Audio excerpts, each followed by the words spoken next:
was that?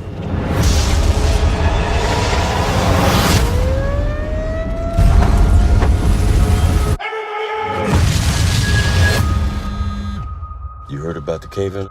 Yeah. I'm putting together a rescue mission. We have 26 trapped miners who are running out of air. I need 300 feet of pipe delivered up there in under 30 hours. Can you make it happen? Says you had experience on the ice road. Yep. He's a mechanic? One of the best. Sweet Jesus. Give me $50. One of my drivers just became available. What's it for? Bail. Yeah, what? Told you this wasn't gonna be easy. I'm in. Mount up! The only way up there is crossing the ice roads. And that leak has been thawing for 5 weeks now. If they are able to accomplish this, we will be exposed. So the question is time. We've been sabotaged. My brother is in that mine. This is personal. Now I'm angry.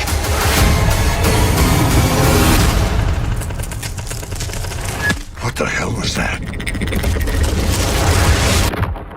Sweet Jesus, that ain't good. Spreading out. It's going to keep cracking for 2, maybe 3,000 meters. We're going to have to run tight together. Go!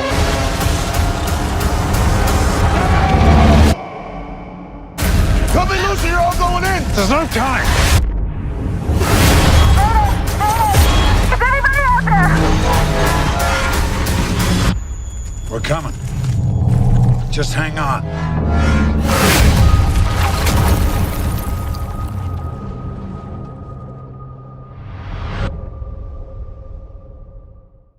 Hello, Mr. Hensleigh. Hi, this is Simon. Yes, it is. Good to talk to you, sir. How are you? I'm very well. How are you? I'm very well. Thank you so much for doing this. It looks like a lovely Las Vegas day out there. Oh, you've shut me out. It looks lovely.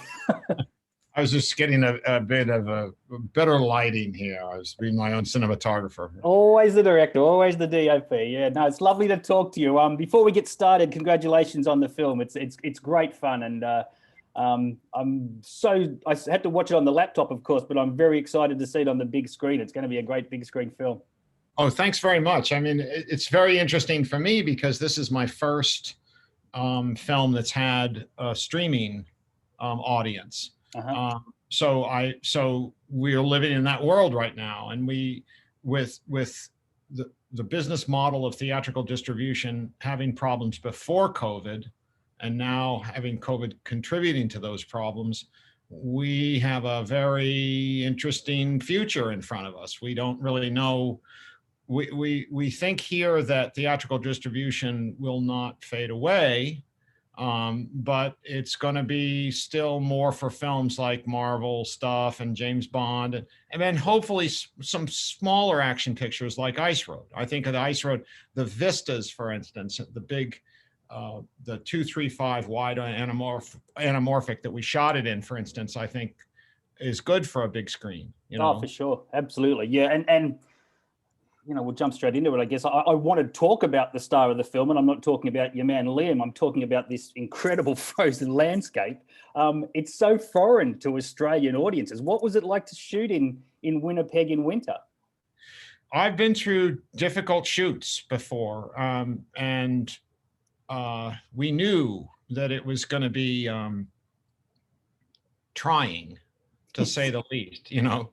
And I'm, you know, I grew up to some extent in and around, I grew up both in England and in outside the Boston area in New England. So the New England weathers are quite harsh, and I'm a lifelong skier. So I'm used to cold weather. Cold weather does not faze me at all, but I was told that we were going to go down into the area where centigrade merges with Fahrenheit at negative 42, I think 44 or whatever it is. And there was one day that I went out on location scout and it was negative 34 centigrade. So I know. Yeah. And remarkably, the cast endured it. Like that section where Liam Neeson is in the water, that was a specially created little tub that we made, but out of doors. And so we lined it with plastic, and Liam wanted to do it, and he did it, and it was negative 27 centigrade that day that he was down in that water. Now, he was wearing a safe suit, you know, a survival suit. Sure, yeah. But nonetheless, that's a tall, I mean, Liam Neeson is a 68-year-old man. I mean, this is not it wasn't a small order, you know. So I'm very proud of the cast for enduring it all. And sorry, go ahead. No, I was just going to say the cast on the very first day that we shot with Lawrence Fishburne, we were actually out on the actual frozen lake, Winnipeg. Yeah. This was a specially created ice road for us that is identical to the ice roads that the real truckers traverse. And it was so cold that day that the actors could hardly say their lines. So remember, we're playing this as if it's April. So in the fiction weather of it, it's cold, but not that cold. So they had to act as if it was, you know, Main Beach, Honolulu, yes. yeah, exactly. And so I'm very proud of the cast. But they did an incredible job. It also reminded me of how much I love, I guess, quote unquote, truck movies.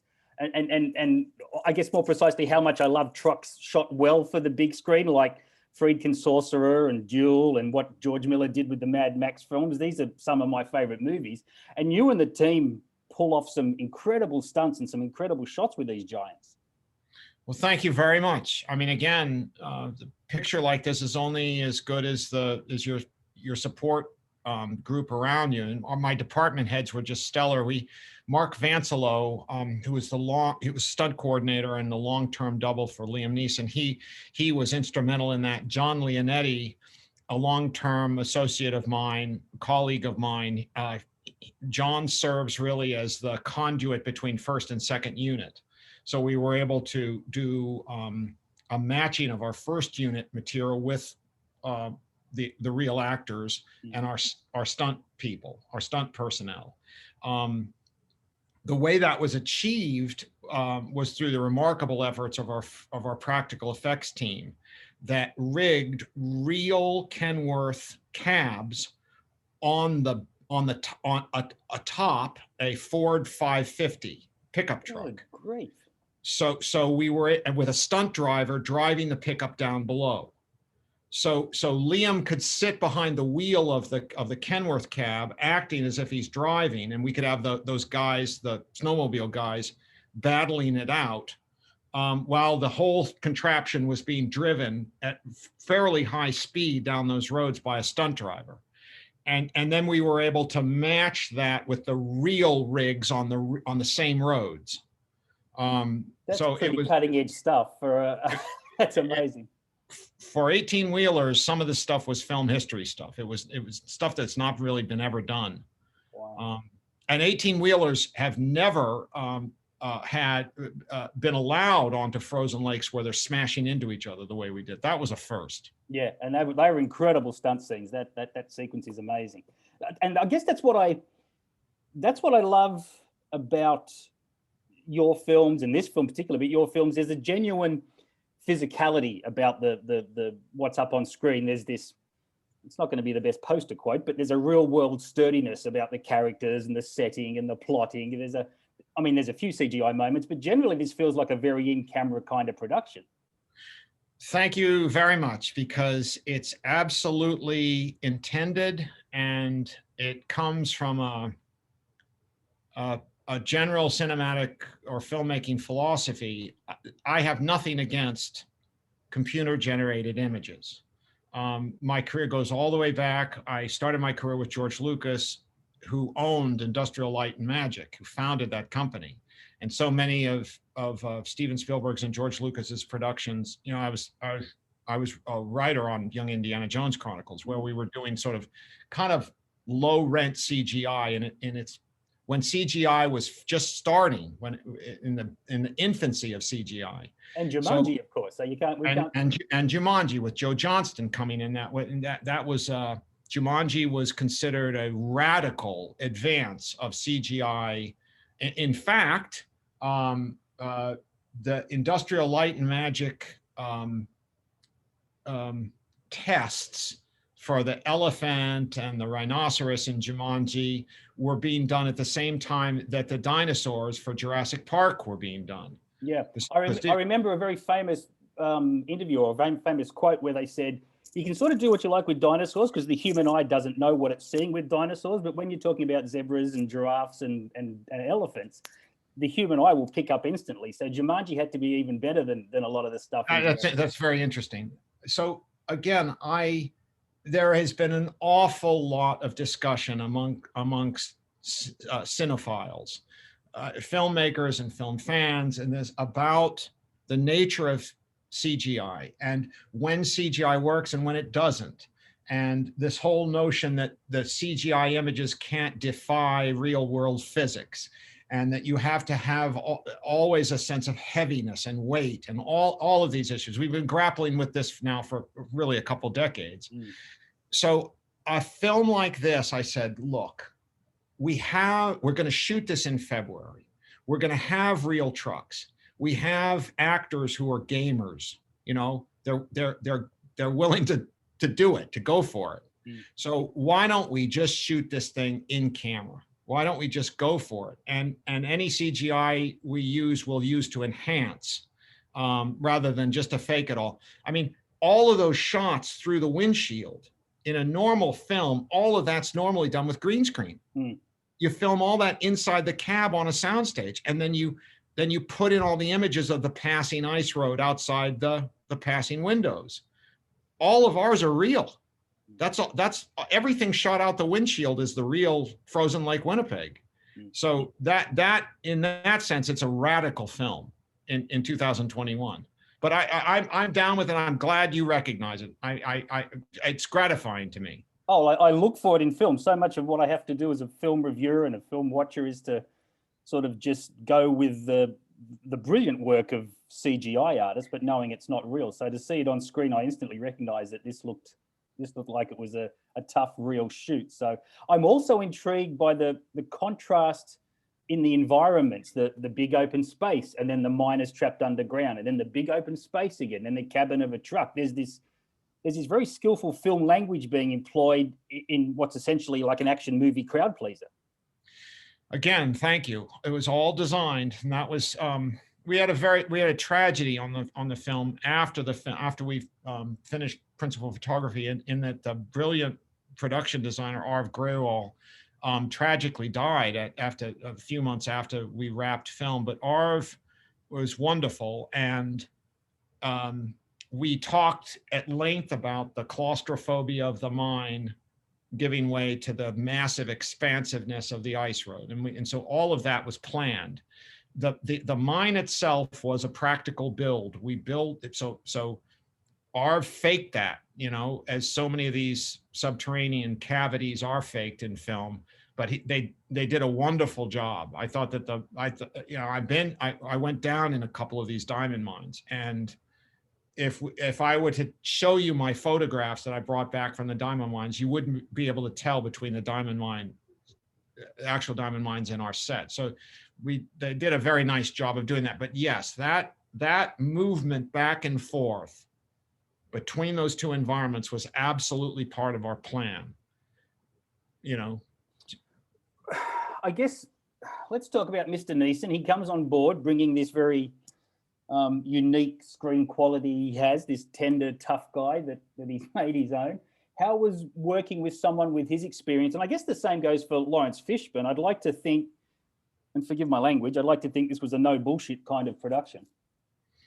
It was a no bullshit kind of production, and those are no bullshit guys, both of them, and they're consummate pros. And their Academy Award nominees, Lawrence won, I guess. We were lucky to have them. You know, I was absolutely thrilled when you do an action picture like this, the casting can kind of have a tendency to go out to the usual suspects. There are not a lot of working thespians that have the international renown to carry a picture. That you really come down to a handful of people, And you know, I've been doing this now for 32 years, and that small list has changed over the 32 years, but the size of the list has not changed. It's usually a very small number of fellas. And Liam, here's this guy who played Oscar Schindler, you know, who's considered really a dramatic actor, has this new coat of paint put on him, you know, by Luc Besson in Taken. Mm. And all of a sudden, with the huge success of Taken, he has this whole other aspect to his career, and he's being offered different kind of roles, and he's seized the opportunity, and he very much gravitates toward it. He likes doing it. He made some headlines a while ago saying that he was going to stop doing it. I'm not sure if that's the case. He's in such remarkably good condition. He's such I want his genes, you know. And the script gives him, yes, he pulls off the action man stuff, absolutely, but there's moments, without giving anything away, notably with Gertie, he gets to pull off some real dramatic moments as well, and that's credit. I think that's credit to you, the storyteller. Well, Chos, thank you. I think that's why he took the script. I took the project. I think that,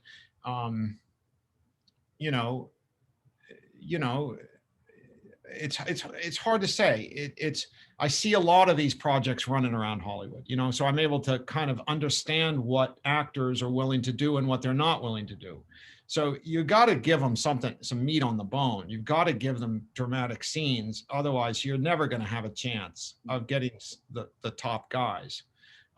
They want, you know, all action stars, regardless of whether or not they're considered an action star, right? Which in some sense is a pejorative when it's applied.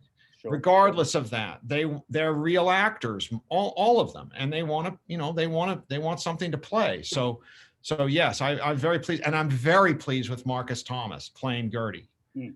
You know, that's very hard to do, acting off the line like that. You know, yeah. I thought he was extremely believable. And we shouldn't sort of paint the picture of this film as an alpha male kind of movie. You've got the wonderful Amber Midthumber in there as Tantu, and she holds her own against all these big, tough, strong men. She's every bit the action lead herself. I'm thrilled for Amber. She was cast in the lead in Predator, really off the Ice Road. She was a star before Ice Road, but I think the Ice Road has really sort of pumped it up. She really pushed her out into. I don't know if she wants to become kind of a next female action star, but she certainly is going in that direction. And these kind of films give you extreme audience awareness. You know, it's really good for your career. So, but I'm really proud of Amber. She's a trooper. She's a total pro, versatile actress, wonderful. So have you had enough of the big outdoor environments? You're going to write yourself a nice two-hand chamber piece next? In fact, I am. It's an action movie, but a lot of it's on an airplane. Oh, good. Good. Controlled environment. But the Ice Road has done really well, and it has a really good audience response here in the States, and it's so good, in fact, that there are rumblings, I'll say that, I'll leave it at that, about maybe going at this again, possibly. Stage 2. That would be wonderful, because I think there's more story to be told here, and I think everyone involved has done some of their best work, including yourself. I'm a huge fan, Jonathan. It's been wonderful to talk to you. Rialto Distribution is releasing The Ice Road August 26 around Australia. Thank you so much for being part of Screen Watching and for a great career that's ongoing. Thank you, mate. Thank you very much, Simon. Cheers. Bye. Bye-bye.